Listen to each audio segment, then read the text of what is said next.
آپ کون سی خاتون کو پسند کرتے ہیں؟ قابل فخر مائیں اور کامل شرمائیں۔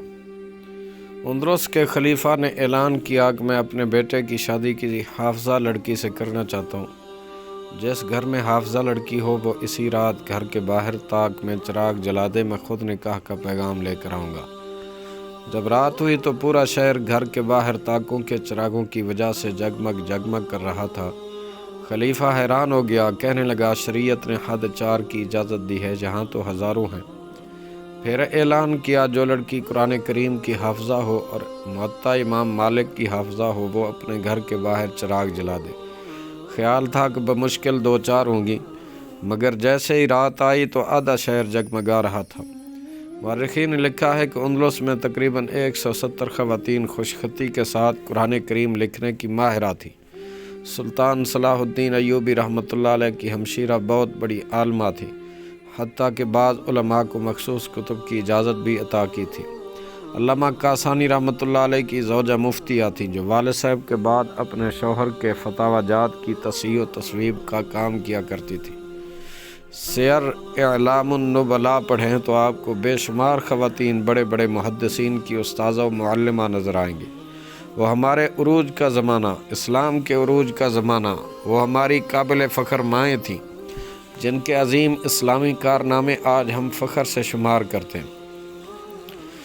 جبکہ معزز سامعین و ناظرین، آج ہمارے زوال کا دور یہ ہے کہ خواتین خانہ کی اولاد اپنی ماؤں کے کیا کارنامے بیان کرے گی۔ میرے خیال میں ان کے کارنامے یہ ہوں گے کہ ہماری والدہ جب پوسٹ کرتی تھی تو 10 منٹ میں 100 کمنٹ آ جاتے تھے۔ ہماری خالہ بحالت بکارت سوشل میڈیا پر سرعام شادی کی تمنا کیا کرتی تھی۔ ہماری پھپھو کے 5000 فالور تھے۔ ہماری والدہ محترمہ ہمارے والد محترم کو فیس بک پر صدائیں لگایا کرتی تھیں کہ میرے سرتاج آپ کہاں ہیں، ابھی ملے کیوں نہیں مجھے۔ اور ان پاک باز خواتین کی پوسٹیں اور کمنٹ آج بھی پرانے لیپ ٹاپ میں سیو ہیں۔ کوئی شرم ہوتی ہے، کوئی حیا ہوتی ہے؟ جب وہ پوچھیں گے سر محشر بلا کے سامنے، کیا جواب جرم دو گے تم خدا کے سامنے؟ جب سیدہ کائنات یا کسی ام المومنین کا دن آتا ہے تو یہ پاک باز خواتین ان جیسا بننے کا مشورہ عام کر رہی ہوتی ہیں، مگر اگلے دن میرا صحیح کہاں ہے؟ آج روزہ لگ رہا ہوگا ان کو، میرے بچوں کے ابو کہاں ہیں؟ آنکھیں تھک گئیں آپ کا انتظار کرتے کرتے، ایسی حیا سوز پوسٹ کرتی ہیں۔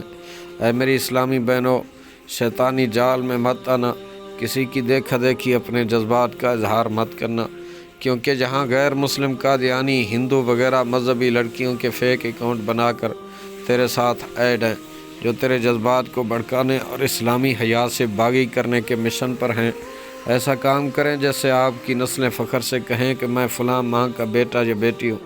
اے میرے مسلمان بھائی، اگر تو کسی مسلمان بہن کو اس طرح کی حیا سوز پوسٹ کرتا دیکھے، وہاں رش نہ لگاؤ، نہ کمنٹ کرو، بلکہ ایسے کام کی حوصلہ شکنی کرو کہ تیرا وہاں مثبت و حوصلہ افزا کمنٹ کرنا اس کو مزید شہ دے گا، باغی بنا دے گا۔